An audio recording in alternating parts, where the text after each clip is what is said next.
yahid Shalom lo boina boyim Hashem lo yishmarih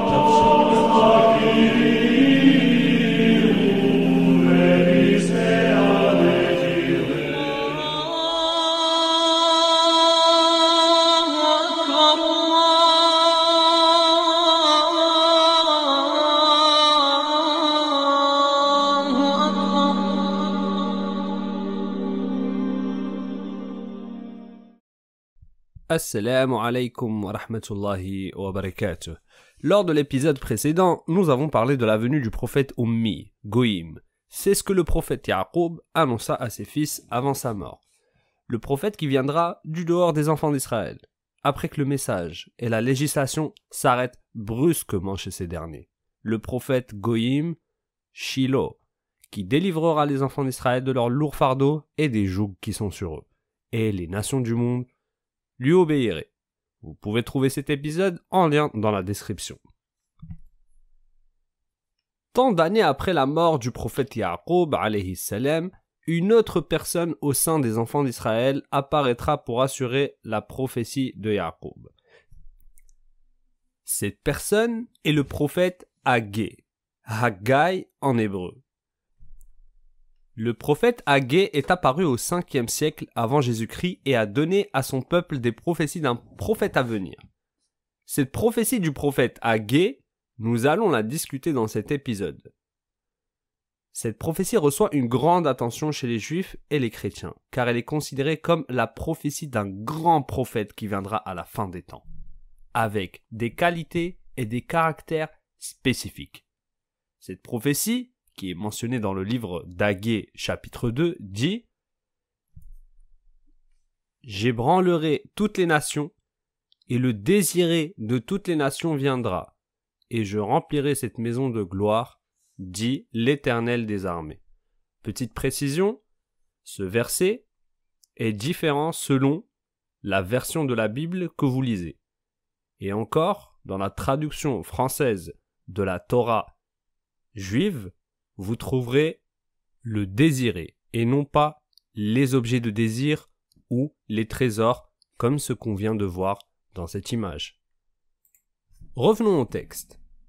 J'ébranlerai toutes les nations est une métaphore pour le jihad qui sera réalisé par le prophète à venir. Et ce qui est désiré par toutes les nations signifie ce prophète. Je secouerai toutes les nations, j'ébranlerai toutes les nations, et ce qui est désiré par toutes les nations viendra. On se demande, c'est quoi ce qui est désiré par toutes les nations? Nous devons donc examiner le texte hébreu pour pouvoir répondre à cette question.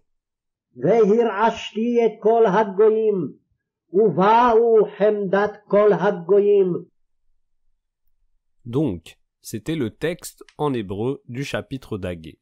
Maintenant, nous allons examiner le mot « ce qui est désiré par » en hébreu. C'est le mot surligné en jaune. Ensuite, nous chercherons le mot hébreu « ce qui est désiré par » dans n'importe quel dictionnaire anglais-hébreu certifié pour voir quelle est la traduction correcte de ce mot. Donc, on trouve que « désirer » est traduit par « hemdat ».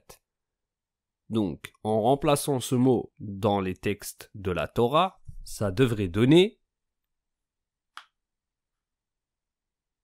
« Et Hemdat de toutes les nations viendra ». La racine linguistique de Hemdat est Hamida. Hamida est également la même racine linguistique pour Muhammad et Ahmad. Et c'est une traduction du nom d'une personne. Soyez très attentifs. Le dictionnaire ne l'a pas traduit comme un mot à sens, mais comme un nom propre. Et Hemdat de toutes les nations viendra. Hemdat kol ha goyim. Hemdat kullul ummiyin. Tahmaduhu kullal umam. Qui est loué par toutes les nations. D'ailleurs, c'est la même définition arabe de Muhammad, Ahmad et Mahmoud.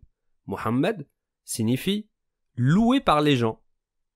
Donc, Hemdat, de toutes les nations viendra, signifie Muhammad, de toutes les nations viendra. Même sens, même racine linguistique, et la prononciation est très convergente. Cela est présent dans le livre d'Agé qui est dans la Bible jusqu'à l'heure présente. Allah subhanahu wa ta'ala dit « Ceux à qui nous avons donné le livre le reconnaissent comme ils reconnaissent leurs enfants. Or, une partie d'entre eux cache la vérité, alors qu'ils la savent. » Le texte hébreu nous parle d'un nom spécifique pour une personne spécifique, Hemdat, le Hemdat de toutes les nations, qui est loué par toutes les nations, Mohammed de toutes les nations. Alors, avec un peu de logique, qui est destiné, à part le prophète Mohammed, sallallahu alayhi wa sallam, afin de s'assurer de la prononciation correcte de ce mot qui est mentionné dans le livre d'Agé et qui signifie une personne spécifique, Hemdat, Mohammed, écoutons la prononciation hébraïque. והרעשתי את כל הגויים, ובאו חמדת כל הגויים, ובאו חמדת כל הגויים, חמדת, חמדת, חמדת, חמדת. Donc, on entend bien Uva'u Hemdat Kol Hagoyim. En arabe, Uva'u wa yaji'u Hemdat ou Muhammad Kol Hagoyim Kul al-Ummiyin. Et Hemdat de toutes les nations viendra. Ou et Muhammad de toutes les nations viendra. Le mot Hemdat a la même racine triple et la même signification du mot arabe. Hamid. Ha, mim, wa dal. Malheureusement, dans la version de la Bible, vous la lirez et ce qui est désiré par toutes les nations viendra. Alors que le plus correct est et le Hemdat ou et Hemdat de toutes les nations viendra. Pas et ce qui est désiré par toutes les nations viendra. Et maintenant, regardons ce mot, toutes les nations. Et Hemdat de toutes les nations viendra. Le mot toutes les nations signifie, en hébreu, Kol Hagoyim. Ensuite, nous chercherons le mot Kol Hagoyim dans n'importe quel dictionnaire anglais-hébreu certifié. La traduction correcte est de tous les gentils. Les gentils, les goïm, donc les nations non juives. Encore une fois, qui sont les gentils? Les gentils sont les nations non juives. Les juifs appellent toutes les autres nations non juives les gentils, les goy, les goïm. Si certains d'entre vous ont déjà lu des passages du Talmud, vous saurez rapidement de quoi il s'agit. Beaucoup de juifs étaient racistes envers les gentils. Et comme les juifs se sont donné le droit d'être injustes envers les non-juifs, Allah subhanahu wa ta'ala dit dans le Coran, tout cela parce qu'ils disent, ces ummiyin n'ont aucun chemin pour nous contraindre, mais ils mentent contre Allah et ils le savent. C'est pourquoi ce verset du livre d'Agé parle des goïm, nations non juives. La prophétie d'un prophète à venir dans le livre d'Agé, qui ne fait pas partie des enfants d'Israël, un prophète parmi les goy ou les goïm sera envoyé. Uba'u Hemdat Kol Hagoyim. Et Muhammad de tous les gentils viendra. Lisez ce verset et réfléchissez. Allah subhanahu wa ta'ala dit, ceux qui suivent le messager, le prophète ummi, qu'ils trouvent écrit chez eux dans la Torah et l'Évangile. Il leur ordonne le convenable, leur défend le blâmable, leur rend licite les bonnes choses, leur interdit les mauvaises, et leur ôte le fardeau et les jougs qui étaient sur eux. Ceux qui croiront en lui le soutiendront, lui porteront secours et suivront la lumière descendue avec lui. Ceux-là seront les gagnants. Il est écrit dans la Torah qu'un prophète goyim sera envoyé en dehors des enfants d'Israël. Uba'u Hemdat Kol Hagoyim. Allah dit dans le Coran, c'est lui qui a envoyé aux ummiyin un messager des leurs qui leur récite ces versets, les purifie et leur enseigne le livre et la sagesse, bien qu'ils étaient auparavant dans un égarement évident. Allah subhanahu wa ta'ala a envoyé un prophète parmi les gentils à toute l'humanité commandée sur terre. Cependant, quelqu'un peut se demander pourquoi les chrétiens et les juifs n'ont-ils pas embrassé l'islam puisque cette prophétie est si claire? Pourquoi la plupart d'entre eux rejettent l'islam, la religion d'Allah? La réponse est que les rabbins, les savants juifs qui ont étudié attentivement la Torah, savent avec certitude que Muhammad sallallahu alayhi wa sallam est le messager des gentils. Ils savent avec certitude que Muhammad sallallahu alayhi wa sallam est le prophète que la Torah a annoncé. Ils ne peuvent pas le nier. Mais ils croient que Muhammad sallallahu alayhi wa sallam est seulement un prophète pour les gentils, pas pour eux, les juifs. So I, as a rabbi, view Muhammad as one of the greatest prophets to the Gentiles. So I, as a rabbi, view Muhammad as one of the greatest prophets to the Gentiles. Donc dans cette vidéo, on vient de voir ce rabbin qui dit qu'en tant que rabbin, je considère Mohammed comme l'un des plus grands prophètes des nations, enfin des goïms. Donc, ils reconnaissent que Mohammed sallallahu alayhi wa sallam est l'un des plus grands messagers qui ont été envoyés. Mais, Shaitan, Satan, les a incités à croire que Mohammed sallallahu alayhi wa sallam n'est qu'un prophète pour les gentils, pas pour eux. Le prophète Mohammed sallallahu alayhi wa sallam a été envoyé parmi les gentils, mais à toute l'humanité. Allah subhanahu wa ta'ala dit « Dis, ô homme, je suis pour vous tous le messager d'Allah, à qui appartient la royauté des cieux et de la terre, pas de divinité à part lui.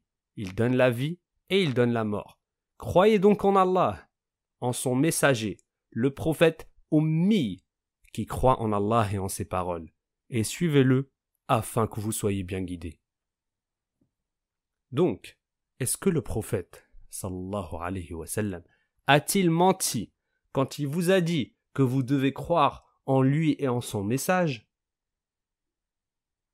Non, il n'a pas menti.